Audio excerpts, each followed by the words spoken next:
Muy buenas jóvenes, empezamos nuestro último tema, el de respiración celular. Ah, Comencemos hablando un poquito sobre las rutas metabólicas. Recordemos el anabolismo. En esta ruta nosotros partimos de moléculas pequeñas, sencillas, que mediante reacciones químicas nos van a dar moléculas más grandes y más complejas, ¿sí? Esta ruta anabólica sirve para que los organismos puedan producir sus proteínas, sus moléculas de ácidos nucleicos, de lípidos, polisacáridos, etcétera, ¿sí? Tengamos en mente que casi en su mayoría las rutas anabólicas son procesos endergónicos, es decir, requieren un suministro de energía para que se lleven a cabo. Y esa fuente de energía es, en primera instancia, el ATP. Bien, um, ahora hablemos un poco de la ruta catabólica. Nosotros ingerimos alimentos que son macromoléculas. En el proceso digestivo, estas macromoléculas se descomponen a nutrientes de menor tamaño, los cuales son absorbidos por las paredes intestinales y luego son transportados por la sangre. El principal alimento para los seres vivos en este caso es la glucosa. La glucosa llega a las células y es en las mitocondrias que se lleva a cabo el proceso de respiración celular para que de la glucosa se generen moléculas de ATP. La respiración celular es un proceso aerobio. Eso quiere decir que requiere de presencia de oxígeno. Sin embargo, está también el proceso anaerobio. Un organismo puede realizar respiración aerobia y bajo ciertas circunstancias podría entrar en un proceso anaerobio. Digamos, en el humano es lo que ocurre cuando hacemos actividad física intensa. Digamos que una persona está trabajando, digamos, está levantando pesas, su peso máximo que puede levantar o por sobre el peso máximo. Vemos que conforme repite el ejercicio, hace más trabajo y hay más dolor, hay más esfuerzo. ¿Sí? ¿Qué ocurre acá? La persona está haciendo tanto ejercicio que el aire que respira no es suficiente para abastecer a la célula de oxígeno para que pueda producir ATPs. Entonces, inevitablemente la célula va a tener que entrar a un proceso anaerobio, ¿sí? Y en este proceso anaerobio se produce, ¿verdad? La liberación de ácido láctico, que es la responsable de lo que comúnmente llamamos calambres, ¿verdad? Que son esos dolores musculares y ahí pues la persona ya no puede seguir haciendo el esfuerzo. Bien, y bueno, lo que quiero enfatizar es que en el humano pues se entra la vía anaerobia, pero por lapsos muy breves, ¿verdad? No es que va a estar así bastante tiempo, porque sabemos que ocupamos oxígeno. Sin embargo, hay otros animales, ¿verdad?, que respiran del aire, respiran oxígeno, realizan respiración aerobia, pero pueden pasar mucho tiempo sumergidos bajo el agua. Para dar un ejemplo, las tortugas marinas o las ballenas, ¿sí? O los delfines. Ellos pasan mucho tiempo sin respirar, sin subir a la superficie a tomar aire de nuevo, y mientras están ahí, para poder obtener energía, pues realizan respiración anaerobia en ausencia de oxígeno. Sin embargo, ustedes ya saben, eventualmente este tipo de animales van a tener que volver a emerger a la superficie y respirar nuevamente. La respiración, el proceso anaerobio puede ser de dos tipos: respiración anaerobia y fermentación, de los cuales vamos a hablar al final. Bien. También resaltar, hay organismos que son estrictamente anaerobios. Ellos solo pueden vivir en lugares donde no hay oxígeno. Ok. Bien, y bueno, en este caso la respiración es un proceso exergónico y ya sabemos que es un proceso exergónico, es un proceso que libera energía, ¿verdad? En este caso, para producir. Bien, podemos ver al proceso de respiración como un proceso redox, de oxidorreducción. Una sustancia, una molécula se reduce, otra se oxida.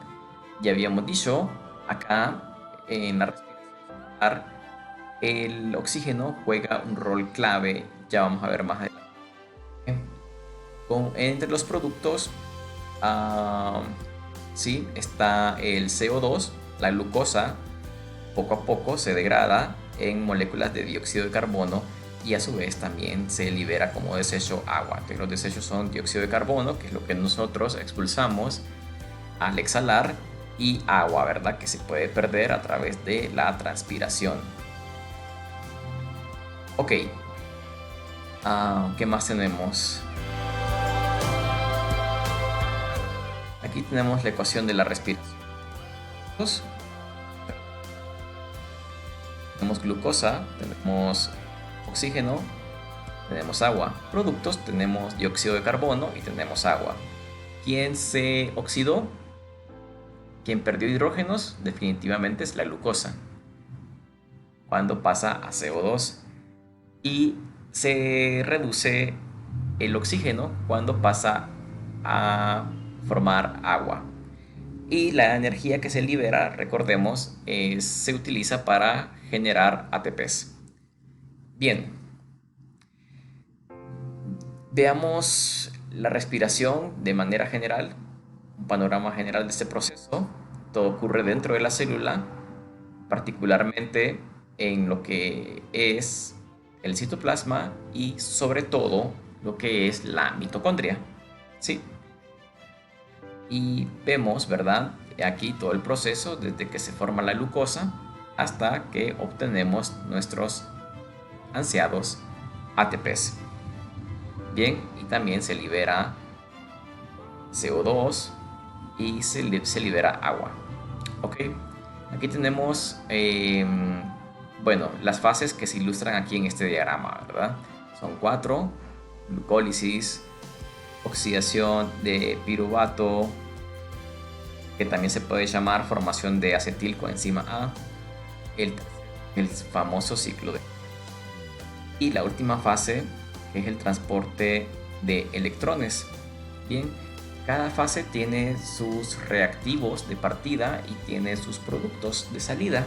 Entonces es bueno saber de dónde comienza a dónde termina, en ver cómo son los pasos intermedios que enlazan ambos puntos. Bien, aquí pueden leer, ¿verdad?, un resumen de cada proceso, como vamos a ir viendo uno por uno. Entonces vamos a comenzar con la glucólisis. Bien, acá tenemos la glucólisis. Partimos de una molécula de glucosa, como tenemos acá, un momento.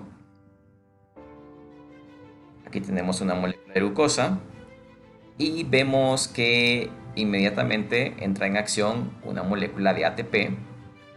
Esta libera energía y pasa. ¿Para qué hace eso? Para fosforilar a la glucosa. Entonces la glucosa pasa a glucosa 6.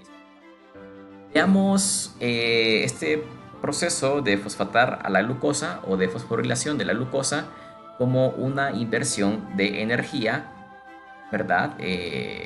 Aportamos energía para luego extraer una mayor cantidad de energía posteriormente, ¿sí?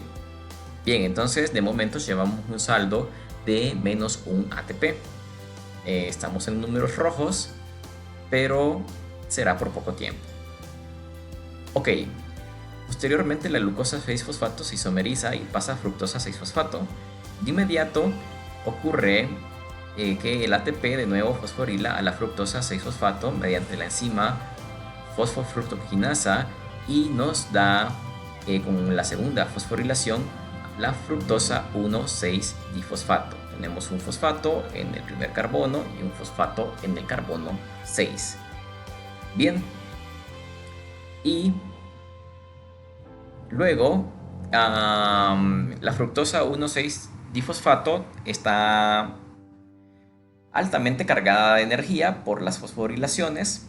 Al tener mucha energía, la estructura se vuelve inestable y la molécula experimenta un rompimiento de sus enlaces por la mitad y produce dos moléculas. Produce gliceraldehído 3-fosfato y dihidroxiacetona fosfato.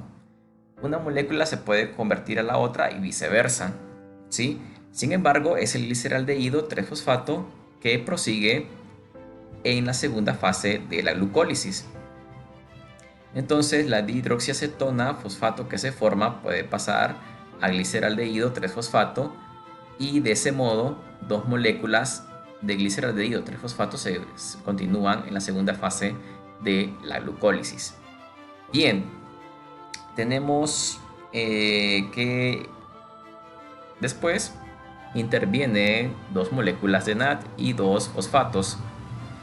Cada uno de esos dos fosfatos va a cada una de las moléculas de gliceraldehído 3-fosfato para que la fosforile y nos dé ácido 1,3-difosfoglicérico. ¿Sí? Entonces aquí teníamos un fosfato, aquí ya tenemos dos. Recordemos siempre que son dos moléculas de esta en este caso. Y el NAD se redujo y pasó a NADH2. Aquí lo bueno, ¿verdad?, es que tenemos una molécula reducida y que, aunque de momentos no hace generación de energía, posteriormente lo hará, pero de momentos tenemos que seguir con el curso del proceso de la ruta de glucólisis. El NADH va a entrar de nuevo, ¿verdad? Se va a generar a lo largo de las primeras tres fases y todos los NADHs formados en esas tres fases participarán en la producción de energía en la cuarta y última fase. Bien, perfecto. Entonces el ácido 1,3-difosfoglicérico sufre una reacción química y en este caso nos brinda ácido 3-fosfoglicérico. Uno de los fosfatos que estaba presente en la molécula de 1,3-difosfoglicérico fosforila al ADP. ¿Sí? Entonces, dos moléculas de ADP pasan a dos ATPs. Recordemos que habíamos invertido dos ATPs anteriormente, previo a este paso. ¿Sí? Cuando pasamos de glucosa a glucosa 6-fosfato y cuando pasamos de fructosa 6-fosfato a fructosa 1,6-difosfato, llevábamos un saldo de -2. ¿Sí? Ahora tenemos dos ATPs formados, -2 más 2 nos da 0. Tenemos un saldo neto de 0 de ATPs. En este caso quiere decir que no hemos ganado, pero tampoco hemos perdido porque ya recuperamos la inversión. Bien, entonces no es tan malo porque a partir de ese punto lo que se obtenga ya empieza a ser ganancia. Bien, se producen dos ATPs, pero además de eso se forma ácido 3-fosfoglicérico, siempre dos moléculas.